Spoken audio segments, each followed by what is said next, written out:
Bonsoir à tous. Elle est indispensable à notre vie quotidienne. Nous sommes 40 millions à en boire tous les jours. Seulement est-elle vraiment sans risque pour notre santé? C'est une enquête exclusive que vous propose hors-série ce soir sur l'eau du robinet. 8 Français sur 10 ont confiance dans l'eau du robinet. Pendant 8 mois, nous avons parcouru la France pour savoir s'ils peuvent la boire sans danger. Officiellement, tout citoyen a droit à une eau potable sans risque pour sa santé. Officiellement seulement. Car dans de nombreuses communes, l'eau est contaminée. Maxi 2320 ? Vous vous rendez compte que la santé de ces gens-là est en danger? C'est incroyable.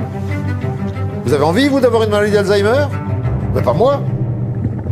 L'aluminium favoriserait la maladie d'Alzheimer. Près de 3 millions de Français ont bu au moins une fois de l'eau non conforme en aluminium. En 2008, 5 millions de Français ont consommé au moins une fois de l'eau non conforme en pesticides, malgré les risques de cancer. Il y a 255 000 becquerels par mètre cube. 255 000 becquerels par mètre cube, j'ai jamais vu ça nulle part. Les citoyens et les élus boivent une eau chargée en radon sans en être informés. On n'a jamais eu d'analyse de radon, en tout cas qui nous ont été communiqués, et on n'est absolument pas au courant de ces résultats. Le radon est cancérigène, mais la France ne mesure pas sa présence dans l'eau. Une nouvelle menace vient aussi d'être identifiée. Sans le savoir, les Français boivent une eau qui contient des médicaments. Nous avons recueilli les preuves de ces pollutions. Nous les avons présentées aux compagnies de l'eau. Enfin, c'est des trucs... ça doit pas sortir de la maison, ça. C'est pas des documents publics. Hein. Ce truc-là, là. Et vous avez quelqu'un en interne qui vous a donné ça. C'est pas des documents. Voilà, d'ailleurs, c'est un document interne. Nous avons aussi interpellé l'État, censé protéger notre santé. Est-ce qu'on peut couper l'émission? On coupe l'émission. Voilà, c'est tout.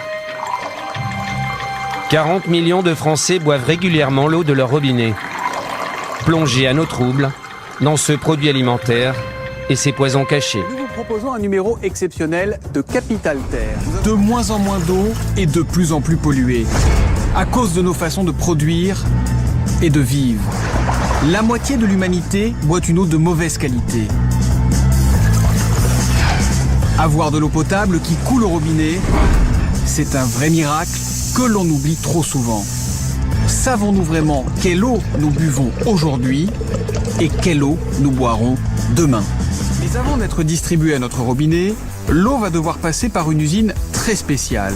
Un centre qui va la traiter pour la rendre potable. Un nouvel exploit qui va mobiliser tout le génie humain.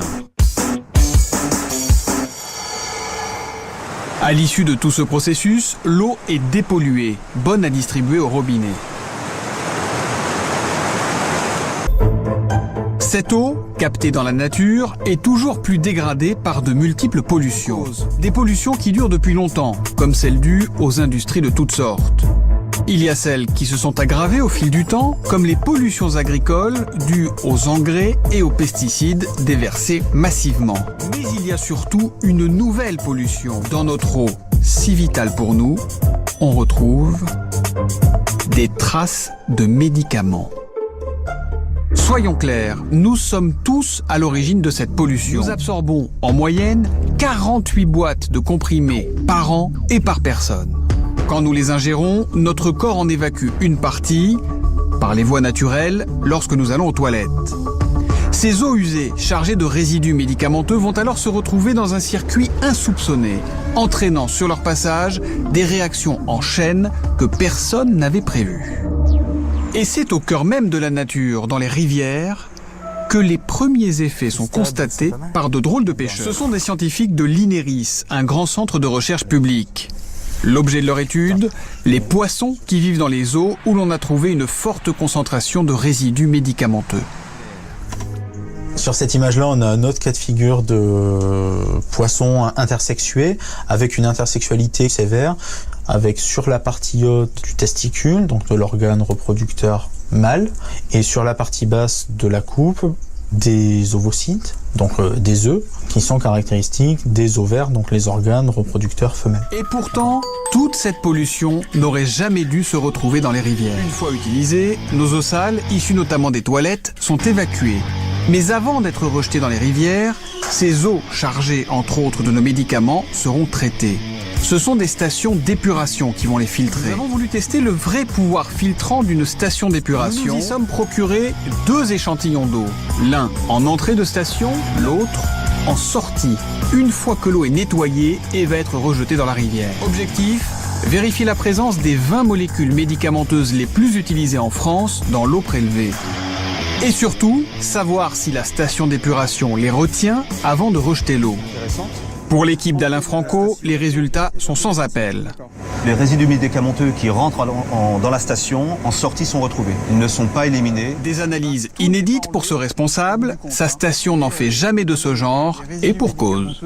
Bon, c'est normal, puisque le process de la station d'épuration, tel qu'il a été conçu et réalisé à l'époque, ne prévoyait pas de traiter ce type de résidus.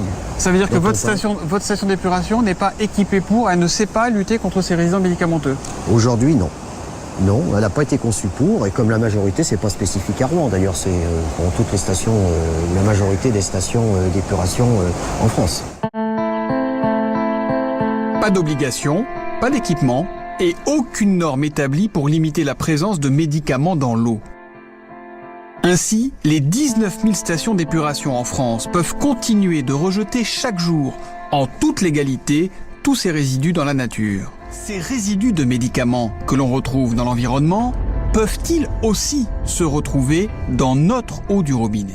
Cette fois-ci, nous voulons aussi vérifier si l'eau prélevée contient ou non les fameuses molécules médicamenteuses les plus fréquentes. Voilà ce que révèlent les tests.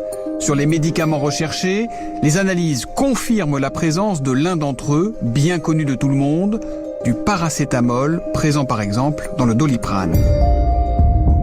Une faible quantité, 6 nanogrammes, mais qui n'a rien à faire là et qui prouve que des restes de médicaments peuvent se retrouver à notre robinet. Quand on boit de l'eau du robinet, on n'a pas envie de boire du paracétamol. Si je fais boire de l'eau du robinet à mes enfants, c'est pas pour qu'ils boivent du paracétamol. En 2011, l'Agence nationale de sécurité sanitaire a réalisé des prélèvements un peu partout sur le territoire. Une fois sur 4, l'eau potable contient à petite dose toutes sortes de médicaments. Des antibiotiques humains ou vétérinaires, des anti-inflammatoires ou même des anticancéreux. Pour arrêter cette nouvelle pollution des médicaments avant qu'elle n'arrive dans nos verres, il existe bien des solutions. Les filtres à charbon. Une matière qui retient en grande partie les micropolluants et notamment donc les médicaments. On les savait jusque-là riches en calcium, en potassium et en oligo-éléments, mais on ne soupçonnait pas la présence même infime de pesticides ou de résidus de médicaments dans certaines eaux en bouteille. C'est ce que montre une enquête menée par 60 millions de consommateurs et la Fondation France Liberté. Les explications d'Arnaud Lapère et Charles Voissier. On a trouvé une hormone de synthèse qui est utilisée dans le traitement du cancer du sein, le tamoxifène. Et ça, franchement, on n'arrive pas à expliquer. Ça serait arrivé sur une bouteille, sur un échantillon. On aurait pu se dire, tiens, il y a eu un accident local. Mais là, sur 5 bouteilles différentes, venant de centres de captage différents, on est vraiment... on ne comprend pas. Les analyses de 10 prélèvements d'eau du robinet ont révélé des traces de 2 médicaments, une fois un vasodilatateur et 3 fois une hormone anticancéreuse. Pour l'eau en bouteille, sur 47, 6 contenaient des médicaments, une fois un vasodilatateur et 5 fois une hormone anticancéreuse. Les professionnels des eaux minérales contestent la méthodologie employée.